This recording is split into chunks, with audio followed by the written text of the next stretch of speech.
High everyone, my name is Mahesh Sarkar. যারা আমাকে চিনে না একটু চিনে রাখি। যখন আমার বয়স 15 কি 16 বছর, তখন আমার এই start up entrepreneurship development skill এইসবের উপর কাজ স্টার্ট করি। সো সামহাউ তখন আমি ক্লাস 8-এ পড়াশোনা করি।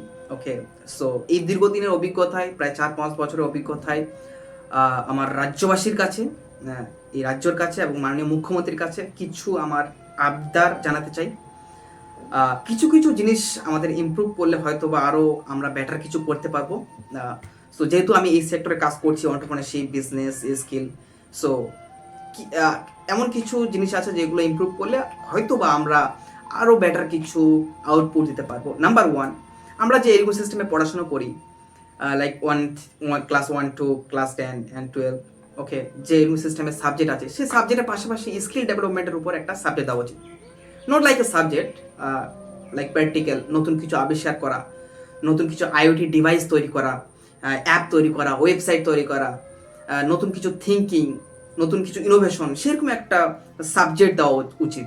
ওকে, অ্যান্ড সেকেন্ডলি হচ্ছে একটা সুন্দর পরিবেশ তৈরি করা, যেখানে আমাদের মাইন্ডসেট হবে, আমরা নিজেকে বলতে পারবো যে we are job creator, we are not a job holder. Okay, like এরকম একটা মাইন্ডসেট তৈরি করা।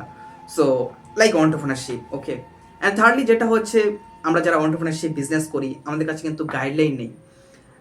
প্রত্যেক ইয়ার অথবা প্রত্যেক মান্থলি আমাদের একটা গাইডলাইন দেওয়া উচিত যে কীভাবে বিজনেসকে সামনে এগানো উচিত, কীভাবে।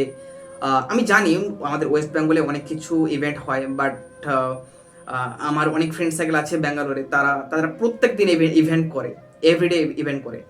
সো সেই ক্ষেত্রে আমরা অনেক পিছিয়ে, এখানে অনেক জোর দিলে হয়তো বা যারা নতুন বিজনেস করছে, যারা নতুন অন্টারপ্রেনারশিপ করছে, তাদের জন্য অনেক অনেক হেল্পফুল হবে। অ্যান্ড ফোর্থলি যেটা হচ্ছে সবথেকে আমার কাছে বেশি ভাইটাল মনে হয়, যে আমরা হয়তো অ্যাজ এ অন্টারপ্রেনার আমরা একটা নতুন কিছু ইনোভেশন তৈরি করতে পারি, বাট সেটা মানুষের কাছে পৌঁছানো সব থেকে বেশি চ্যালেঞ্জিং বিষয়। ওকে, সো যে মানুষের কাছে পৌঁছবো সেটা অবভিয়াসলি আমাদের ফান্ডিং দরকার।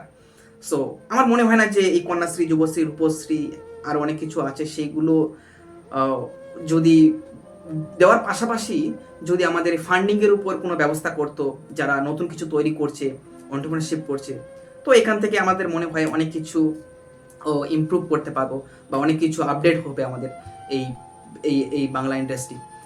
লাইক ধরেন আপনি কোনো একজন অন্টারপ্রেনার একটা ইউনিক আইডিয়া নিয়ে কাজ করছে। ওকে, কেউ যদি এখানে ইনভেস্ট করে, বা রাজ্য সরকার যদি ইনভেস্ট করে, এবং সেটা যদি $multi-billion একটা বিজনেস হয়, ওকে, এবং সেখান থেকে যদি হাজার হাজার মানুষের কর্মসংস্থান তৈরি হয়, তো এটা তো খারাপ জিনিস না, তাই না?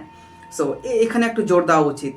সো হোপফুলি এইসবের উপর জোর দিলে হয়তো বা আমরা এই ইন্ডাস্ট্রির উপর, এই যে আমরা অন্টারপ্রেনারশিপ বিজনেস স্কিল ডেভেলপমেন্টের উপর কাজ করছি, সেগুলো আমরা অনেক ইমপ্রুভ করতে পারবো।